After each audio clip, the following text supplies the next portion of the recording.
Bonjour à tous, alors aujourd'hui j'ai eu envie de faire une vidéo sur les rencontres amoureuses et les premiers rendez-vous parce que j'ai vu passer un sondage sur Facebook mais qui existe pas mal dans la presse, ce sont des marronniers, sur comment faire craquer votre partenaire, etc. Et en fait ça consiste à mettre en place des stratégies pour que l'autre soit intéressé par nous. Exemple, là notamment dans cette étude, des scientifiques ont vu que pour un premier rendez-vous, il fallait éviter le cinéma, le restaurant, enfin les choses classiques un peu pépères, mais plutôt aller dans des zones de turbulence comme par exemple un grand 8 où là la personne va être en stress, elle va flipper, et avec les sensations qu'elle va éprouver liées à la situation, son cœur va s'accélérer, et le cerveau ne va pas faire la différence entre les battements de cœur pour l'autre personne ou liés à la peur, et du coup ça va lui permettre de sécréter les endorphines nécessaires pour potentiellement tomber amoureux ou amoureuse du partenaire. Et en fait il y a plein d'articles comme ça sur des astuces pour faire craquer l'autre. Et moi en fait je me dis toujours, finalement c'est con, parce que si on doit faire semblant, adopter des compromis ou par exemple, fuis-moi je te suis, ne pas répondre à un SMS tout de suite parce que l'autre il va croire qu'on est accro. Tant qu'on est dans ce calcul et dans cette stratégie de contrôle de la relation à l'autre, eh bien on n'est plus soi-même, on s'éloigne de sa propre identité et finalement c'est faux dès le départ. J'aurais tendance à croire que si on veut qu'une rencontre et qu'une relation marche avec une personne, le mieux c'est d'être soi-même, de se montrer authentique comme on a envie d'écrire, on écrit, on a envie d'appeler, on appelle,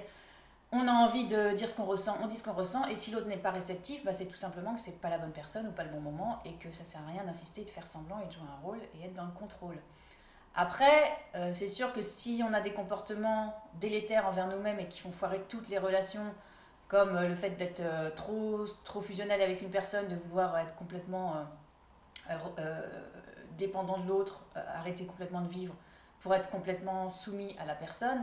forcément, là, il va y avoir des choses à faire, des choses à contrôler, mais c'est pas dans l'idée de contrôler la situation et de faire en sorte qu'il craque, c'est juste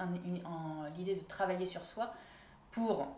comprendre pourquoi on a ces comportements-là et ne plus les reproduire avec l'autre personne. Là, en ça, c'est intéressant d'avoir des stratégies en amour, mais des stratégies par rapport à soi-même. Mais je pense que tout ce qui est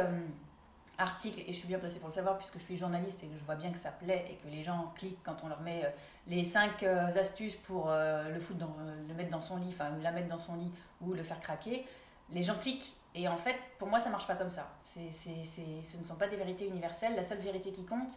c'est de comprendre comment on fonctionne la relation, et de faire en sorte que ce qui ne fonctionne pas puisse être corrigé à travers un travail sur soi, mais en gardant présent à l'esprit que le but c'est d'être soi-même et de ne pas être dans la manipulation ou dans le compromis. Sinon, de toute façon, une personne qui n'est pas faite pour nous, quoi que l'on fasse, quoi que l'on organise comme subterfuge, elle ne restera pas. Voilà, donc c'était la pensée du jour. Ce sont des thèmes que j'aborde dans mon prochain roman qui sort en mai, donc ça arrive, le communiqué de presse va être fait au mois de mars. Donc voilà, n'hésitez pas à liker, à partager, à me suivre sur YouTube, sur Madame Bien-être, et puis je vous fais des gros bisous. Et donnez-moi votre avis par rapport à ça, qu'est-ce que vous en pensez? Est-ce que vous êtes pour voilà, les schémas et les stratégies à mettre en place pour faire craquer l'autre, ou alors vous en foutez totalement, et puis Inch'Allah, ce qui doit arriver arrive. Voilà, je vous fais des gros bisous, à très bientôt.